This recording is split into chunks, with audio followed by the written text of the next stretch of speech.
Good afternoon, everyone. I'm going to start with the new topic comparative politics, the political economy perspective.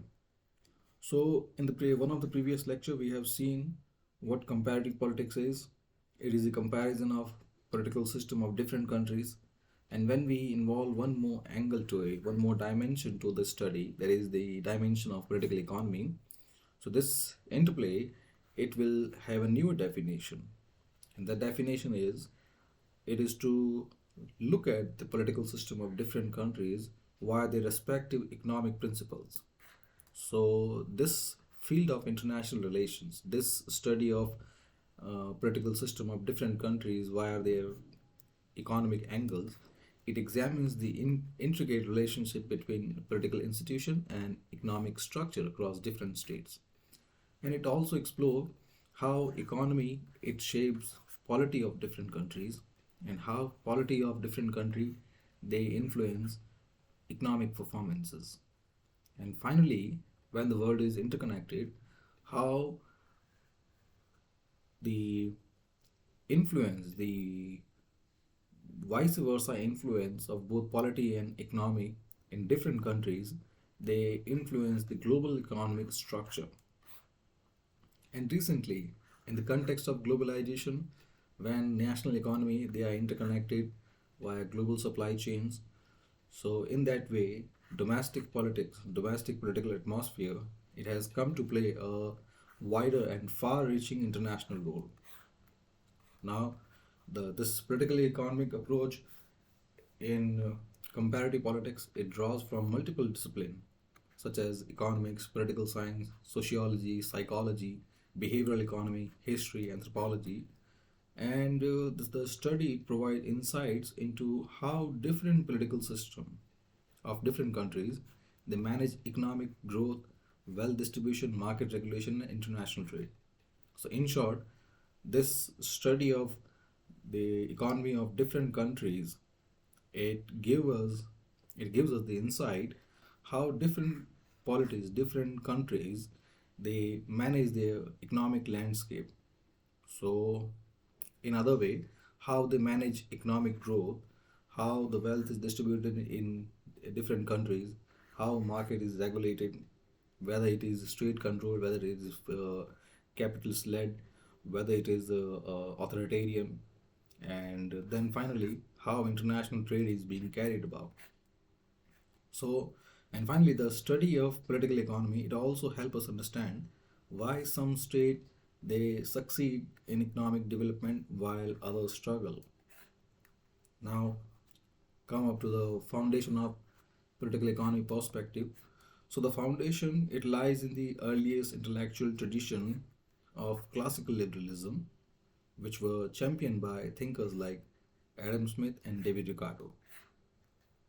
Adam Smith, in Wealth of Nation, he argued that free market competition and limited government intervention it naturally regulate economic activity. So, in short, Adam Smith he talked about free market, whereas on the other hand, David Ricardo and his theory of comparative advantage it justifies that free trade, but free trade in via the way of specialization. So he argued that if a country is specializing in a particular industry, particular manufacturing, and it is having a production edge in that sector, so it should carry more trade in that sector. Then both of these ideas they fueled the economic policies of 19th century British Empire. However, economic liberalism it also has its flaw. So the industrial revolution it led to immense wealth generation, but it also increased social inequality and labor exploitation. And this set the stage for Marxist political economy, which challenged the liberal order. So Karl Marx in Das Kapital, 1867, he argued that capitalism is inherently exploitative. It produces class struggle and it concentrate wealth and political power in few hands, which in the end culminates in form of a revolution. So these Marxist idea they also fueled revolution in Russia in 1977, 1917 and China in 1949. Then in the mid 20th century, after the Great Depression, they came a new tradition, the rise of Keynesian economics, which was a middle ground between both capitalism and socialism. So, John Maynard Keynes, he responding to the Great Depression of 1929, he advocated for a middle ground. He advocated for state intervention in market to regulate economic cycle, stabilize employment, and prevent financial crisis. So his idea can be said as a middle way between both capitalism and socialism, whereas his emphasis was that state should keep the reign of social sector holding. State should look after the social sector, whereas the market it should be left free to fend for its own. So in that way, during economic crisis, during the periods of crisis, the state, via its competence, it can handle all the adversity that is faced by any kind of people. So that's why he advocated for state intervention, state interference in market, so that economic cycles can be regulated, employment can be generated, and financial crisis can be prevented. And his idea they shaped the post World War II economic order, leading to establishment of welfare states in Europe and the New World. And the Bretton Woods institutions such as International Monetary Fund and World Bank, they are also product of this Keynesian consensus, Keynesian economics. Yet by the late 20th century, neoliberalism it emerged as a dominant paradigm, which was spearheaded by Ronald Reagan in the US and Margaret Thatcher in the UK. So this neoliberalism it talked about deregulation, privatization, and reduced government spending, and they argued that the more state intervened in market, the more it smothered, more it muffled, stifled economic growth. So this neoliberal order it extended to global financial institution, which impose structural adjustment program, or you can say harsh structural adjustment program on developing nations via IMF and the World Bank. Now let's talk about the historical evolution of political economy in comparative politics. So the root of this political economy perspective it extends deep into classical political thought, especially classical liberalism, and the political philosopher associated with are Adam Smith, Karl Marx, David Ricardo. So, in classical political economy, the focus was on understanding how wealth was produced and distributed.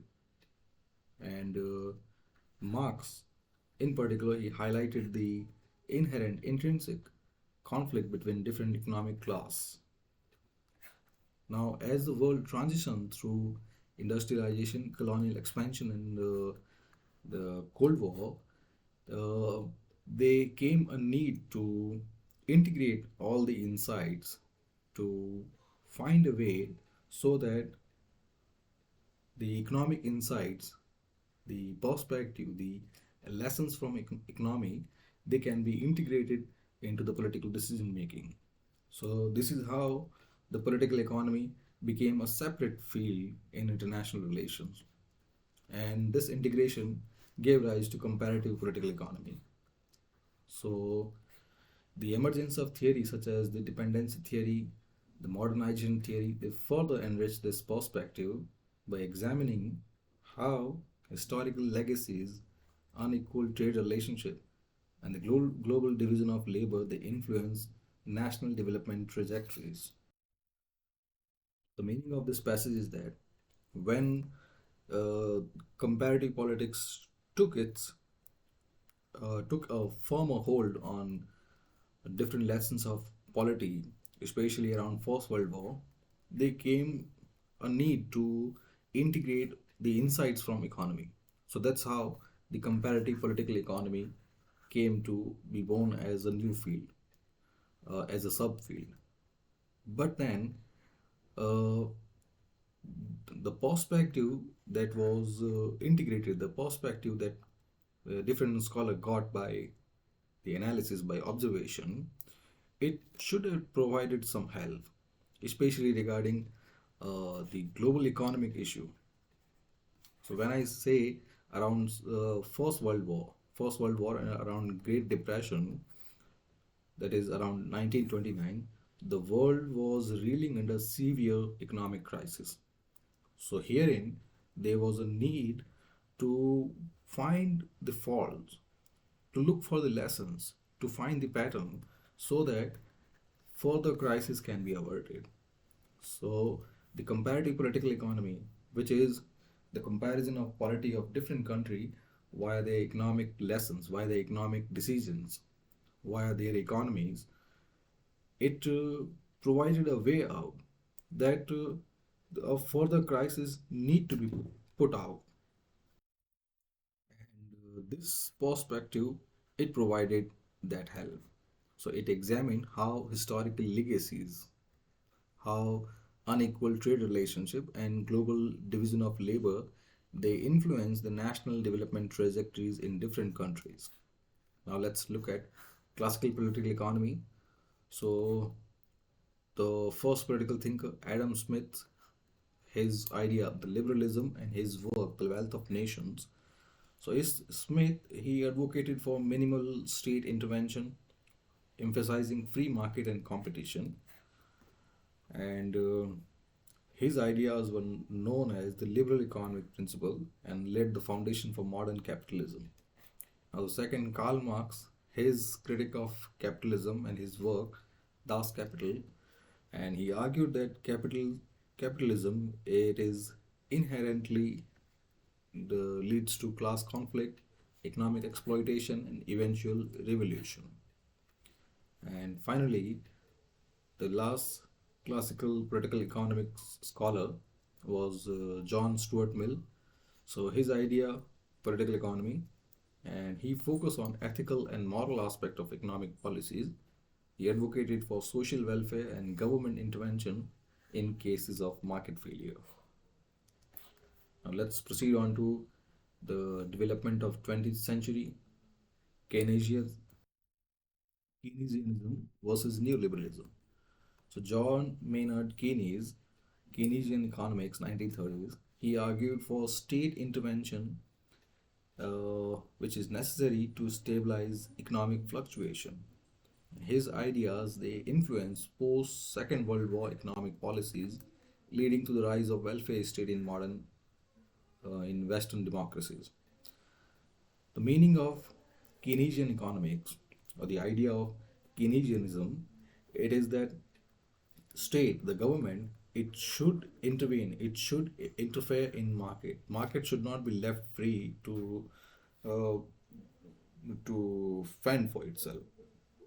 Because in that case, what will happen that the first likely scenario is that the purchasing power parity, it will give definite edge to all those who hold wealth. So in other words, whoever has control over finances, whoever has more wealth will be the winner in this, and all other people, they will either die of scarcity or famine. Now, the second issue, if all the money is coveted and controlled by a few wealthy individuals, then this will create a scarcity of money itself. And if there is a scarcity of money and more people are chasing money, So the value of money itself will be appreciated.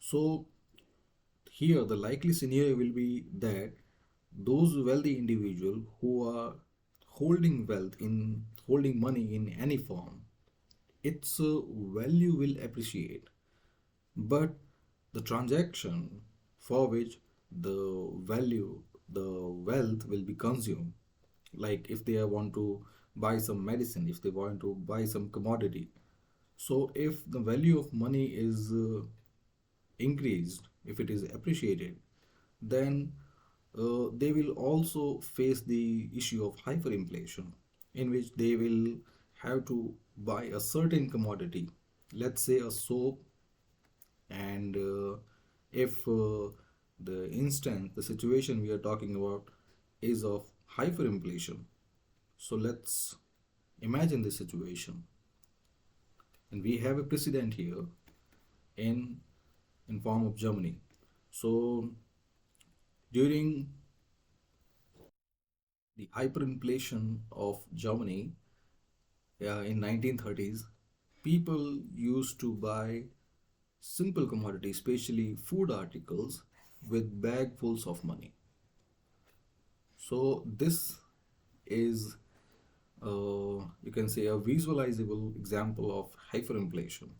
So if a few wealthy individual, they accumulate all the money, this will be akin to inviting hyperinflation. So hyperinflation, when it sets in, the money that is held by these wealthy individual, its value will appreciate, and we don't know how high, how much, how many fold it can increase, because hyperinflation, it is a situation in which money, the value of money is appreciated by many folds. So in that case, they may face a situation in which they are buying a soap with a bag full of money. So in both the instances, the state must intervene in market. And I guess I have overlooked the third consequence, the third outcome here, that if the same money is concentrated in a few hands, and if we are looking at the situation of hyperinflation, then the third outcome can be disastrous, especially social revolt. And that situation, especially people are either facing famine or scarcity or death, they are likely to resort to such socially atrocious behavior. And this atrocious behavior, it can take any form. So in to avoid any such drastic and disastrous consequences, state must intervene in market, especially in necessary condition, especially during the times of crisis, to provide for welfare amenities. Now, the second one, neoliberalism. So, in response to economic stagnation and inflation, neoliberal thinkers such as Milton Friedman and Frederick Hayek, they promoted free market, deregulation, and privatization. And these ideas, they were particularly endorsed by the political masters of both the US and UK under Ronald Reagan and Margaret Thatcher. And the third one, the major theoretical frameworks in political economy. So this comparative political economic perspective, it draws from various theoretical traditions, and it helps analyze how different systems function, why certain policies succeed or fail, and how global economic structures, they influence decision making. So this is not difficult to understand, because I have started with this same explanation in the beginning. So this comparison of politics of different countries via their economies, it help analyze that how different system, especially that relate to polity, the defense sector, the home sector, the external sector, the finance sector, how you know people's behavior, other policies, all of them, this people, the spending, so all such different system, how they function, and how they ultimately lead to the global economic structure. Then this perspective, it also look at why certain policies, whether they are political or economic, because both are interrelated. Polity is inseparable from economy. An economy without polity means nothing. So those policies, those national policies, some succeed, some fail, and these reasons, these behavior, they are observed by this comparative politics, and how global economic structure, they influence national decision making, which means global economic structure, global economic landscape, how it is, and those cues are taken by different national economies, and their respective economies are calibrated, are aligned with the global scenario. So likewise, just a few days ago, the stock market, it went into a frenzy because of the ensuing trade war between the US and China. And because of that, Indian stock market, it was facing a downturn. So in that situation, the Indian stock sector, it took the cues from, it took lessons, it took observations from the global economy, and then it cross corrected, it made some modification into its sector. So this study is also done by this comparative politics in political economy. Now, the first theoretical framework, liberalism and the free market economy. So, liberalism, it advocates for free markets, minimum state intervention, and individual economic freedom. And the broader principle of economic liberalization and globalization, they also emphasize that open markets and limited government interference, they lead to increased efficiency, innovation, and overall economic prosperity. So I don't think this needs further explanation. It is as clear as a mirror that when market is free, when different commodities are bought and sold according to the principle of demand and supply. So whenever I say free market, it means the market condition, the market equilibrium, it is left to find a way for itself. It is left to find the equilibrium according to principle of demand and supply. So both demand and supply will set in the prices, and government will do nothing if a certain commodity, such as if a soap, if if it is the situation of extreme free market, complete free market, and the same soap, it is sold for 4,000, 5,000, 10,000, 100,000 bucks. So government will not intervene in it. So this is a situation of free market, open market. So the government intervention, it is not there. But still, the liberalism, it talks about limited government intervention, especially during the times of crisis. Other than that, government should stay away from distorting this equilibrium.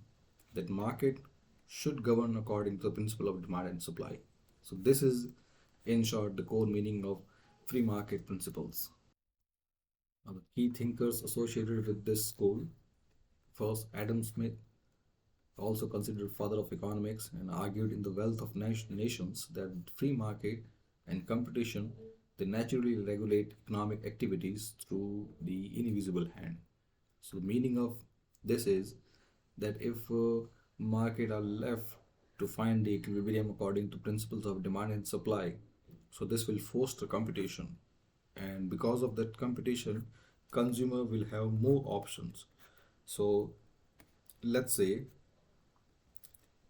we are looking up at one such a situation, especially in terms of provision of coaching for civil services examination. For this exam for political science, PSI subject. Now, in the words of Adam Smith, the UPSC arena, the UPSC landscape, it provides different actors are there, different coaching institutions are there which are providing coaching for PSIR. Now, when market is free, if government is not intervening in it, and if it is working on principles of demand and supply, so consumers, especially students, they have lot many options. They can join any institution, A, B, C, D. They can enroll in any digital institution. They can watch any videos that is available on YouTube. So this is the meaning of free market and the competition that will follow.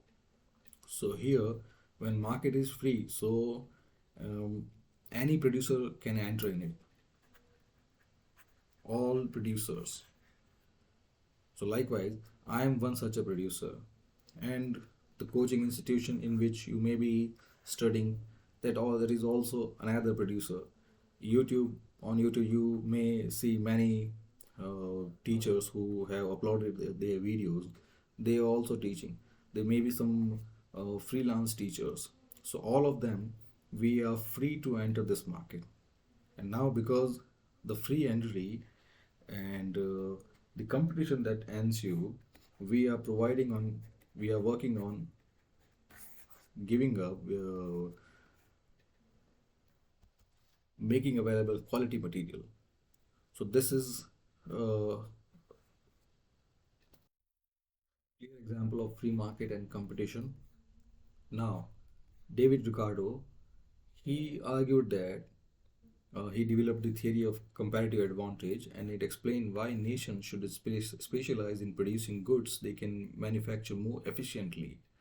So he meant by the theory of comparative advantage that if any country has certain trade edge in any commodity, so likewise, if we take example of Taiwan, so Taiwan, it certainly has an edge in semiconductors.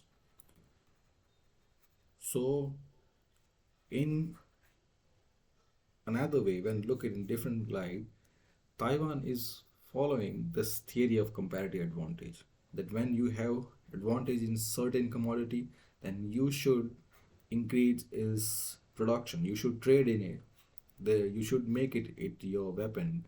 And while other things that you cannot manufacture and other things that you cannot manufacture more efficiently, you should engage in trading with other countries.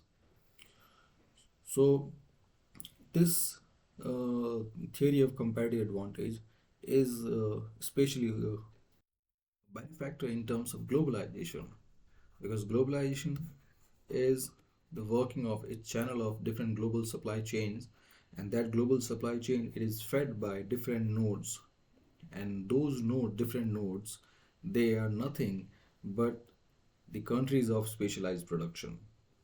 So the countries of steppes, such as Ukraine, it has an edge in grain production. When we talk about Middle Eastern countries, they have fossil fuels, oil. When we talk about countries such as India, we have an edge in software. Then when you take example of Taiwan, it has an edge in semiconductors. Korea in technology. So these nodes in globalization, they act up to fuel this global supply chain, and they also act to make globalization a reality. So And this theory of comparative advantage, it makes sense, but then it has another downside to it. When there is any pandemic, when the political relationship are not good, when you are facing any such financial crisis, and you know that you have engaged only in one set of product, one sector, then it is likely that you would face the downturn, you will face hardship in other sectors. So Taiwan, if it hits against any such financial crisis, any such political crisis, then it will have a hard time accessing food grains from Ukraine, oil from Middle East, and now third political scholar, Frederick Hayek, he criticized government intervention in market, argued that in the road to serfdom, that excessive state control it leads to authoritarianism. And finally, Milton Friedman, he advocated for monetarism, which means that state should control money supply rather than directly providing government intervention in economic cycle. So this idea is that everything, all the economic activities that are employed by and engaged into by people, they are for money. So if government is thinking about regulating the money cycle, regulating the economy of a country, it should keep its foot at the money supply.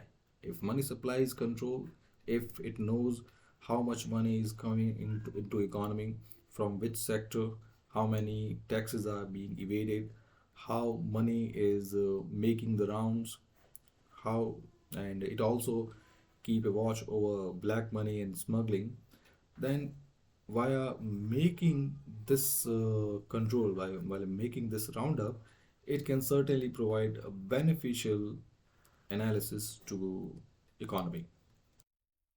Now, applications in comparative politics. So, the US and the UK both have historically followed liberal economic policies, especially under Ronald Reagan and Margaret Thatcher, that emphasized deregulation, privatization, and tax cuts.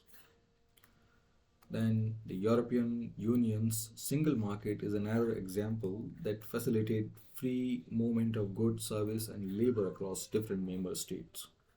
Now, criticism of liberal principle is that while free market can drive innovation and efficiency, they also result in income inequality, financial instability, and monopolistic practices. And the 2008 global financial crisis, it exposed flawed in deregulated market. Now let's have at the second theoretical framework, Marxist political economy and structuralism. So Marxist political economy, it provide a critical account of on capitalism and emphasize that capitalism, it leads to class struggle, economic exploitation, and unequal distribution of wealth.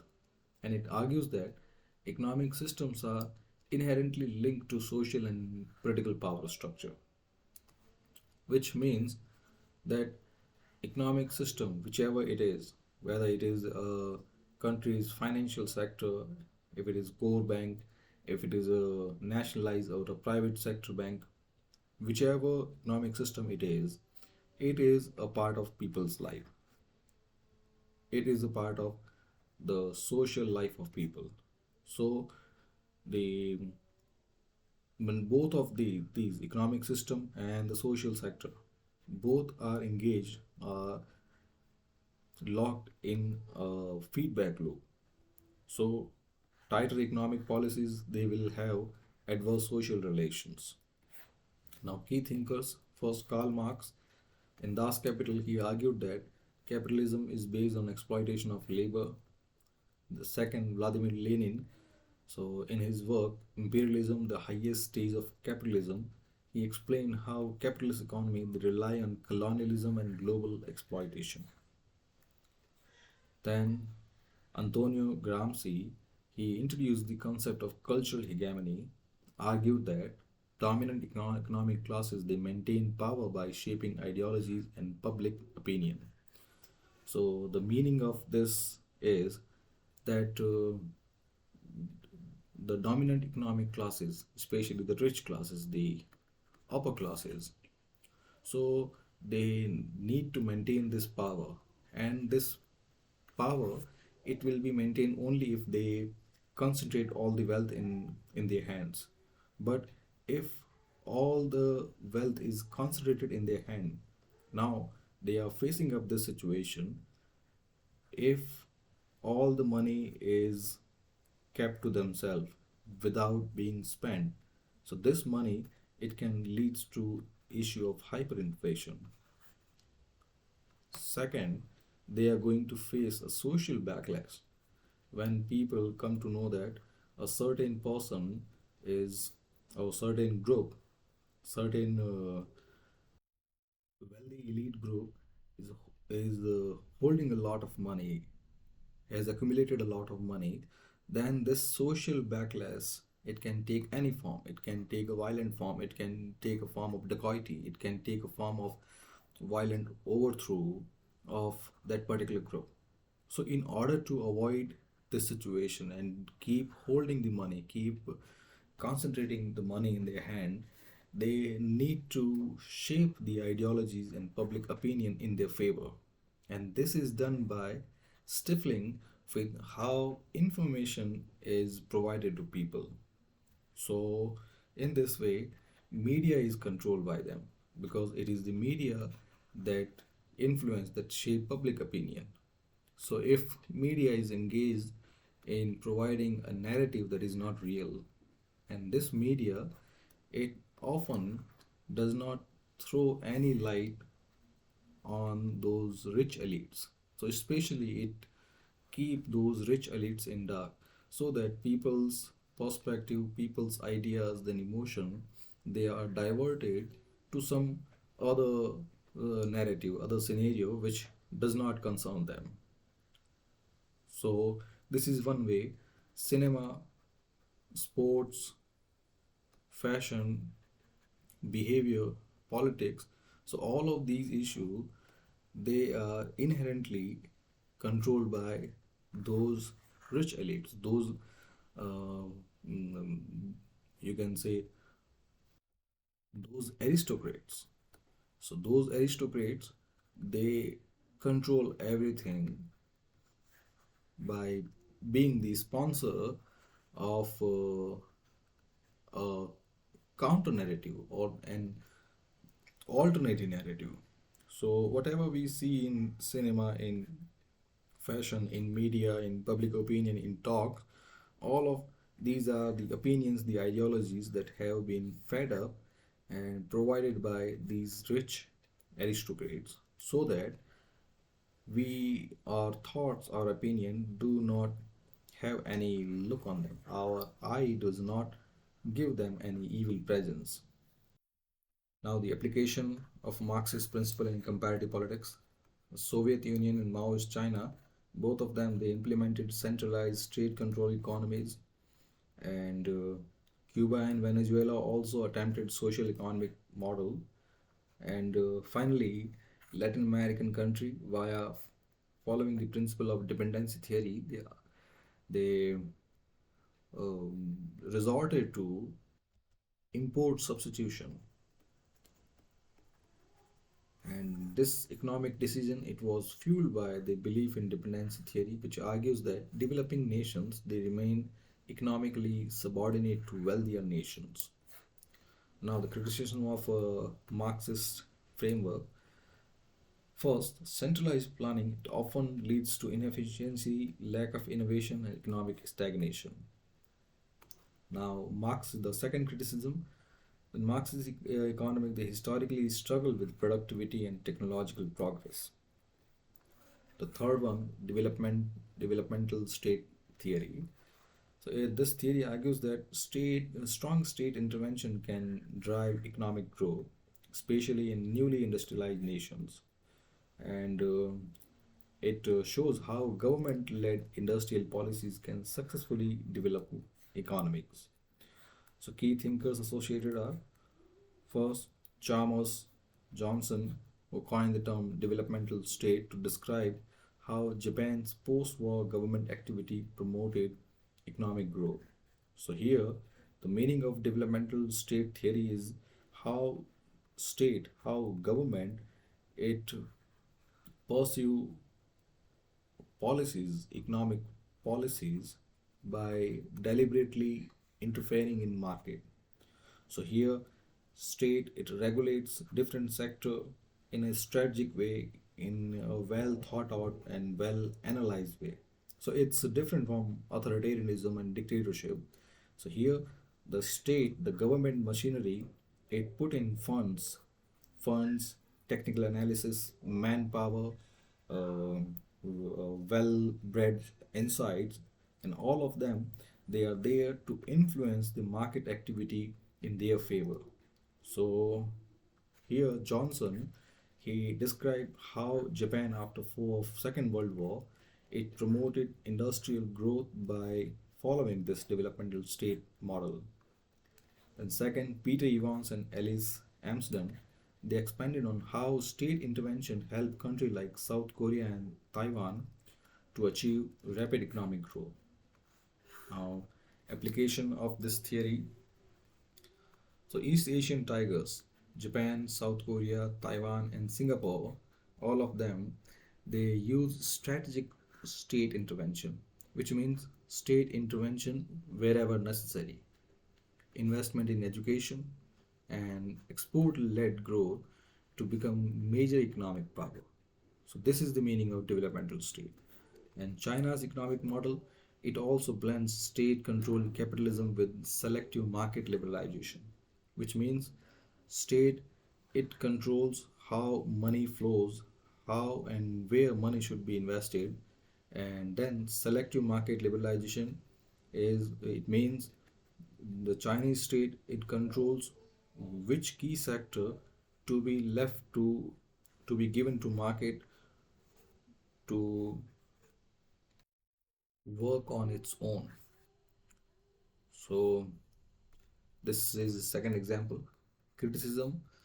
Excessive state control can lead to bureaucratic inefficiency, such as the license raj in our country, corruption and misallocation of resources. Then, second criticism, developmental state often require authoritarian political structure, which limits democratic freedom, because developmental state can work only when state has an upper hand, and when state has an upper hand, it is not possible in socially democratic countries, because in that way, if state deliberately intervene in sector, that is the vision may not be shared by different people, and in that case, the people of democratic country, they may revolt, they may protest against it. And in such a politically charged situation, the decision cannot be implemented. So, such a strategic intervention, it requires countries which are authoritarian, such as China. But in that case, democratic freedoms, they are limited, so that people cannot counter question it. Now the next one, dependency theory and world system theory. So these theory, they focus on how historical exploitation and global economic structure, they maintain inequality between rich and poor nation. The meaning of which is that how uh, the inequality between rich and poor nations of the Western, the first world of countries of the US and Europe, and the third world countries of Asia and Africa, the difference between both these worlds, it is maintained because of historical factors. The key thinkers associated, Raoul Prebisch, he argued that developing countries, they suffer from unequal exchange with wealthier nation. The meaning of which is when developing countries, they made trade contacts with trade agreements or trade relations with the developed countries, the exchange is, it is not equal, they are not given equal footing, they are not given equal trade terms, and if they object to it, Then many other retaliatory measures, tariffs, quota, they are also placed on them. The second one, Manuel Wallerstein, he developed world system theory which categorized nation into first the core nations, which are industrialized, technologically advanced, economic dominant countries such as the US and Germany, especially the first world countries. Then the semi-periphery country, the middle and emerging power such as China, Brazil. These are emerging economies with industrial capacity. Then the periphery nations, many African and Latin American countries, they are supplier of raw material and cheap labor, but are economically dependent on the first world countries. Now, application of this theory, Latin American state they adopted import substitution industrialization to reduce reliance on Western economies. Second, criticism of IMF and World Bank structural adjustment program, which often impose harsh economic reforms. So, first, the application one, because this is a dependency and world system theory, which means most of the nations, especially the third world countries, they are dependent on the first world countries, dependent on the rich countries. So, to reduce such dependence, many Latin American countries, such as Brazil, Argentina, they adopted import substitution industrialization, which means import will be substituted. In other words, they have been imported some commodities from Western countries. So this created a dependence on them. So in order to reduce this dependence, they thought about a way out. So this way out in which they would substitute the import with the domestic production. So likewise, if they are importing a certain commodity which can be produced in their country, so to remain dependent on the foreign countries, it be better if they rely on import substitution. So this was the model of industrialization, which was followed by many Latin American nations, and this import substitution industrialization was also an offshoot of these harsh economic reforms that were levied by IMF and World Bank program. So the meaning of this is International Monetary Fund and World Bank, they provide loans at concessional terms. But if those loans are not paid, then in lieu of it, in exchange of it, they give certain conditions on the receiving country. And those conditions, they are often harsh. And those conditions in the name of structural adjustment program, they have been criticized by many countries. Now, the criticism of this theory that some developing nations such as China, India, Brazil, they have successfully broken dependency and became major economic players. Now, let's have a look at the key themes in political economy. So, several fundamental themes that define the intersection of politics and economics, and these themes they include the role of state in economic management, development strategies pursued by different nations, the influence of international financial institution, and the impact of economic inequality on political stability. So all these four themes, they will be looked in by this comparative analysis of political economy. So first one is state market relation, the balance between government and economic freedom. So one of the central debate in political economy, it concerns the degree of state involvement in economic activity, because the state intervention, it is a necessary tool, but the degree of state involvement, it varies from free market capitalism to state control economies. So liberal market economies, those of the first world countries, Western countries, they emphasize minimal government intervention, allowing private enterprise to dominate economic decision making. So this approach, it has a logic that advocating free competition, which will fuel innovation and efficiency, but it will also lead to rising inequality. The example of which is in the United States, the tech industry, the software industry, it has created enormous wealth and concentrated economic power in few hands. And this concentration, it has led to concern about monopolies, data privacy, and worker exploitation.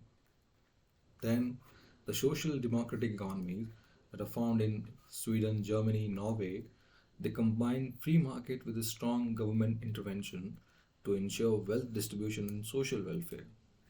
So, the German model of ordoliberalism, which ensure that market competition is accompanied by state oversight.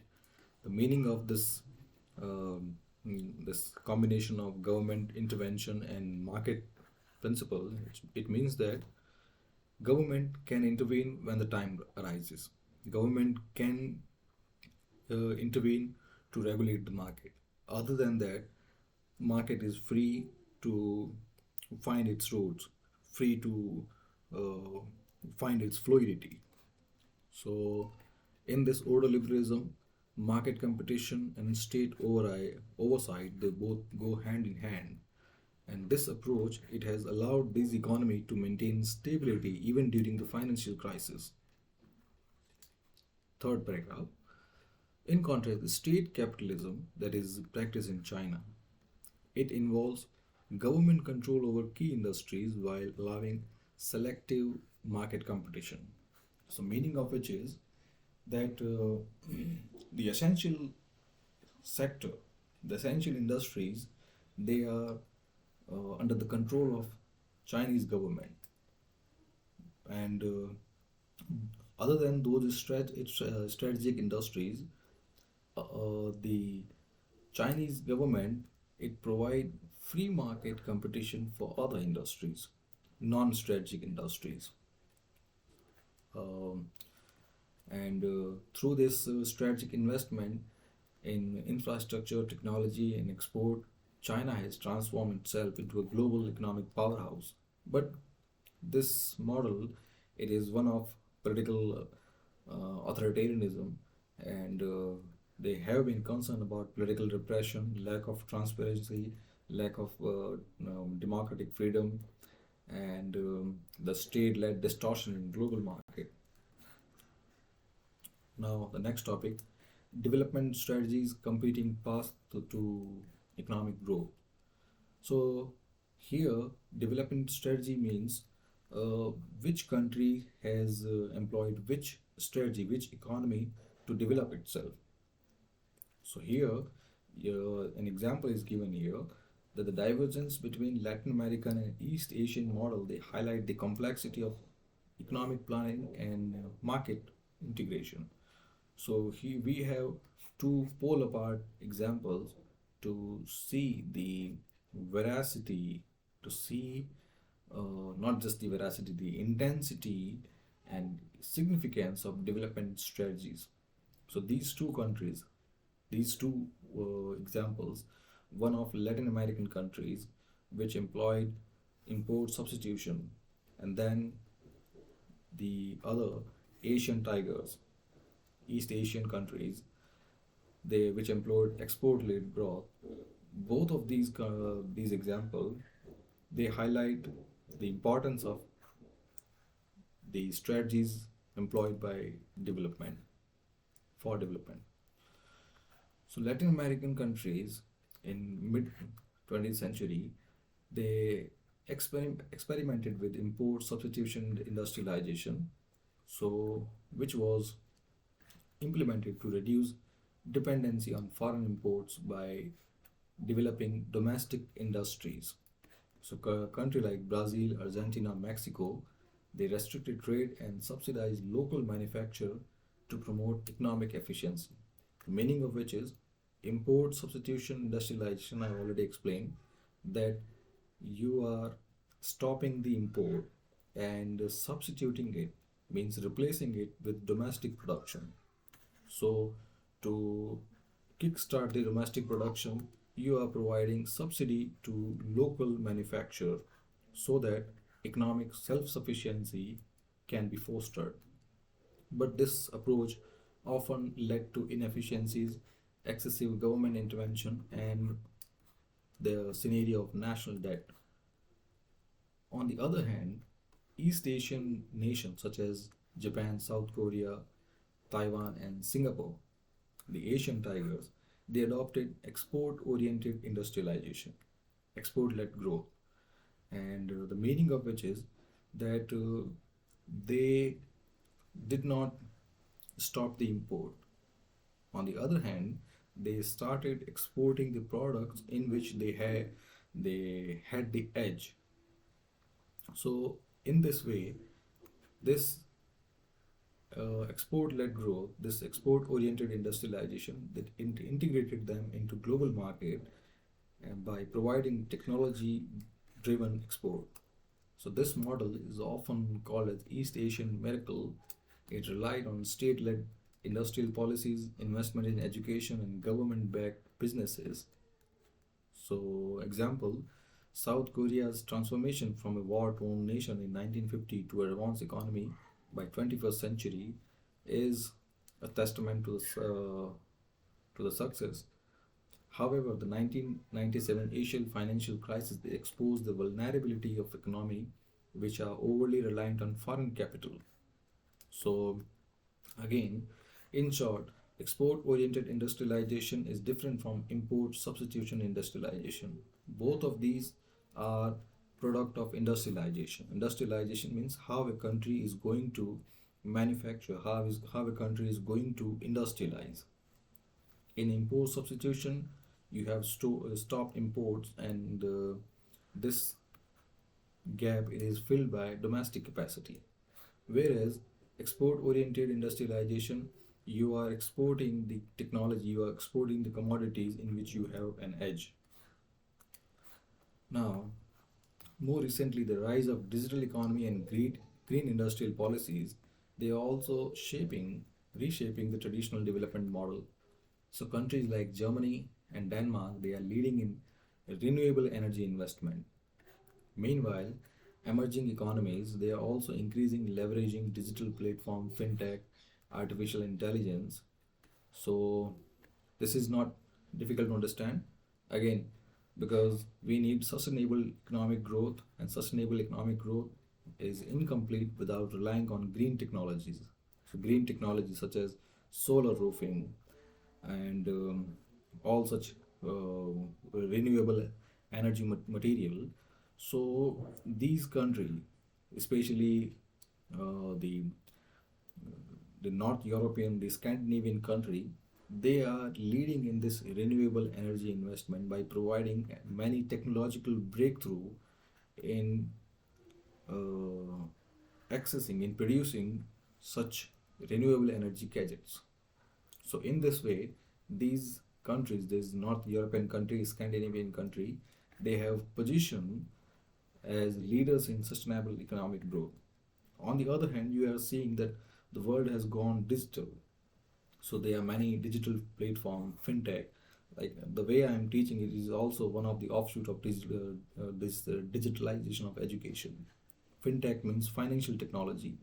So the UPI, the payment gateways, payment platforms, e-wallets, all such they are one of one of the examples of fintech, and artificial intelligence and all such the drivers of economic expansion. They are held bent and coveted by many emerging economies such as India and Indonesia. Now, the role of international financial institution in global economic government. So, global financial institutions such as IMF and World Bank, they are there to stabilize the global economy and to provide financial assistance in the time of need.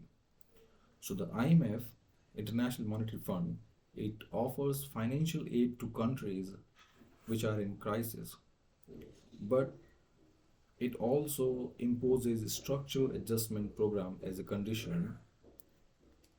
So these programs, these conditions, they require the recipient countries to implement economic liberalization policy such as reduced public spending, privatizing state enterprises, and deregulating financial market. The meaning of which is International Monetary Fund, it provides financial aid, especially during crisis. But to make the most out of its financial aid, it imposes certain conditions, and those conditions are that the country that is already reeling under crisis, first it should reduce public spending, which makes sense because if it does not, then the same money, the same concession or same financial aid will also be lost in public spending without producing any better benefit. Now, the second one, privatizing state enterprises. This one has a mixed result because on the one hand, it may have some benefit because if you privatize state enterprises, then foreign money can come in, foreign technology, foreign expertise will come in, and then they will provide the much needed help. But at the same time, the the foreign that is coming in, it is the Western money in disguise. So this will have, you can say, a deliberate notch on the sovereignty of particular country. And the third, deregulating financial market, which is again a good move, a positive result. So financial market, your stock market, your banking sector, you should deregulate them and you should allow private sector to come in. Now, while SAPs, these conditions, they aim to restore economic stability, but they have a high social cost because they may lead to mass unemployment, they reduce access to essential services, and political unrest. The Greek debt crisis of 2010 is a prime example. Similarly, the World Bank it provides development loan for infrastructure projects, but it has been criticized for prioritizing large-scale investment, which sometimes lead to environmental degradation and displacement of local communities. So, in response to these criticism, alternate financial institution, multilateral institution has come in, such as the China's Asian Infrastructure Investment Bank, the African Development Bank, the Asian Development Bank, and many regional trade agreements like European Union's economic framework. They are there to counterbalance Western-led financial governance. So the next chapter, economic inequality and political instability. So economic inequality it remains one of the most pressing challenge because the gap between rich and poor it is widening, and this widening gap it is fueling populist movement, political polarization, and demands for economic reforms. So these populist movement have been seen in United States and Europe. You have seen the rise of many far-right political leaders, such as Donald Trump, uh, and you can also take example of Viktor Orban. So, and there are many examples of such populist leader which are rising because of these economic grievances. So, so what are these grievances? That because of this free market, the free market thing, because of globalization, because of automation, the the jobs are declining. People are not getting money, and you can see here, manufacture jobs have declined. The gig economy, they have a precarious employment condition. They are almost working like slaves. Wages have stagnated, and still money is poured in, commodities and articles are being produced, services are being rendered, but money is being cornered by a few. So this inequality it is giving rise to social movements, social and political movements.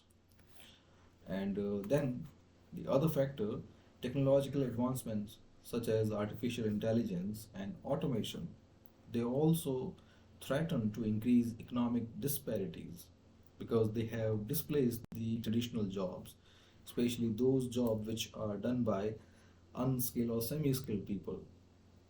So, in the name of increasing efficiency and innovation, these industry they are also driving people to the corners, driving people to the edges, because all such works, all such unskilled and semi-skilled work, which were by now done by those people who have not been much into education, those people from lower strata, those people from poor families, all of them, they found those traditional jobs and somehow managed to live their lives. But because of these technological breakthroughs, these innovations of efficiency and productivity, they have eaten away all those jobs. And this exercise, this guzzling up, it has concentrated the wealth in a few industries.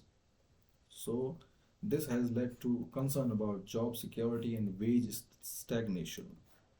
So, these are another set of issues. Now, the third set of issue, climate change, it further complicates economic inequality because the developing countries they disproportionately suffer the consequences of environmental degradation, while the wealthier countries they continue to drive carbon intensive industries and even the consumption. So it is said that the the scenario of climate change, and we have seen that this the same scenario, it is being turning up, it is being revealing itself in increasing intensity. We have seen wildfire, we have seen melting glacier, we have seen the torrential downpour, erratic rainfall, and many such unpredictable events. And all of these events they portray this thing, they make this thing certain that climate change is here. And climate change also complicate in economic inequality because developing nations they do not have the tools to weather this climate change storm. They do not have the whereabout, they do not have the technology to save themselves from the deluge of climate. But when they are trying to protect themselves from climate change, on the other hand, the wealthier economies, the Western led economy, they are resorting to such environmentally degrading activities such as mining, the carbon intensive industries, mining, the data processing,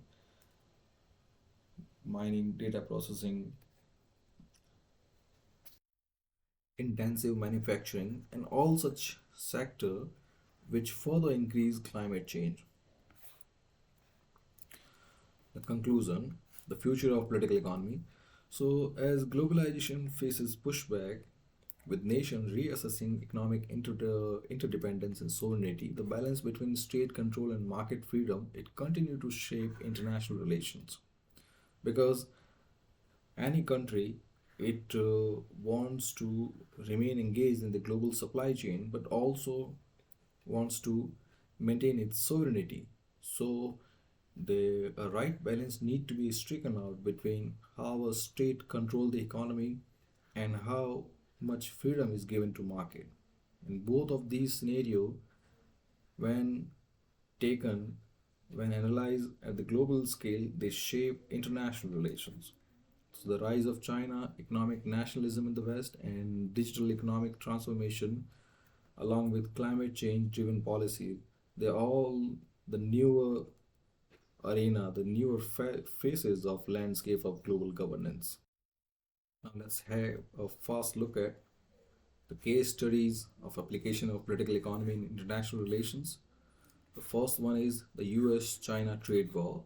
So the US-China trade war, which began in 2018 under the Trump administration. So it started when the US it accused China of engaging in unfair trade practices, including intellectual property theft, forced technology transfer, and state subsidy to industries. So Trump, he imposed tariff on Chinese goods, and which led to retaliatory tariff from China on US export. So at the core of this trade war is the competition for technological supremacy, especially in artificial intelligence, 5G network, and semiconductor production. Now, its economic and political consequence. First, the US, because of tariff, it raised cost for American company which are relying on Chinese import, particularly in the agriculture and manufacturing sector. And to offset the loss, US government is providing them subsidies. The China, for China, the economic consequences are turning up in terms of slowing economic growth and reduced reliance on US market, and it has also diverted its focus from other players of the region via the Belt and Road Initiative. The second example, second case study, the European Union. So European Union is one of the most successful example of regional economic integration. So it began as the economic cooperation mechanism through the European Coal and Steel Community in 1951, but then since has evolved into a powerful political and economic group. So the EU's single market, the common trade policies, and shared currency, they create economic interdependence among member states. And through trade agreements, the EU, it leverages the economic power to set regulatory standards globally. The recent one, the GDPR, the General Data Protection Regulation, it has influenced global data privacy policies. So the meaning of which is the European Union of 27 countries now, it acts as a powerful bloc, but a single bloc of 27 countries, and it interacts with the world via trade agreements, and its trade agreements carry a powerful sway. Now, the challenges in political economy. The first one, the Eurozone crisis from 2009 and 15, where the EU faced a severe financial crisis in Greece, Spain, and Italy. And the second one is Brexit in 2016, when United Kingdom decided to leave the EU. Now, the third case study, the Belt and Road Initiative. So China's Belt and Road Initiative is a large-scale geopolitical economic project. It aimed at expanding trade route, infrastructure, and economic partnership across Asia, Africa, and Europe. So under this project, China provide loan and investment for infrastructure projects such as railway, highway, ports, energy plant in developing countries. And the stated goal is to promote economic development and connectivity, but it also serves strategic geopolitical interest. Now, the first interest is about securing trade routes. So, by investing in ports in Sri Lanka, Pakistan, and Africa, it gains strategic access to global shipping lanes. Via the economic partnership, it also strengthens diplomatic relations with participating nation. And the third, this BRI Belt and Road Initiative, it also acts as a counterbalance to Western-led financial institutions such as World Bank and IMF. But it has also been embroiled in political controversies such as debt trap diplomacy, in which it has been criticized that China provide the BRI loan at concessional rate, but at higher rate, and these loans, they create debt dependency because the recipient country, they are not able to repay the loan, and in exchange for that they need to make the political concession, which is a concession on their political sovereignty. So the example of Hambantota port is there to highlight the issue of the same engrossing the are engulfing in this debt trap diplomacy. So Sri Lanka was unable to pay its debt, so China it it took control of Hambantota port on lease for 99 years. Then, to counter the Belt and Road Initiative, the US it also launched a Blue Dot network. Now, the fourth case study, Venezuela's oil dependency. So this the resource curse or the paradox of plenty. It describes how those countries which are rich in natural resources they often experience economic mismanagement, corruption, and political instability. So Venezuela is a prime example. It possesses one of the world's largest oil reserves. Then, under President Hugo Chavez, high oil prices they allowed for massive social spending, but economic diversification was neglected, and government it relied solely on oil revenue to fund subsidies, nationalize industry, and to provide for welfare programs. Now, when the oil prices dropped in 2014, Venezuela's economy collapsed. So, to offset the losses, government started printing money, which led to the issue of hyperinflation. When there is more money, then the issue of hyperinflation it sets in, which means that the value of money it will either skyrocket or collapse completely. In both the sense, the actual value of money will not be there, which is again a cause of concern. And this same situation was faced by Venezuela. And further, US imposed economic sanction on Venezuela's oil export and to counter the Western influence in Latin America, Russia and China both provided loans and political support to Venezuela, and this also created a situation where millions of Venezuelans they fled to neighboring countries. Finally, the conclusion of this chapter. So the case study they illustrate how economic policies they influence international relations, shaping alliance, conflict, and global governance structure. So this is it. Thank you very much, and kindly subscribe the channel.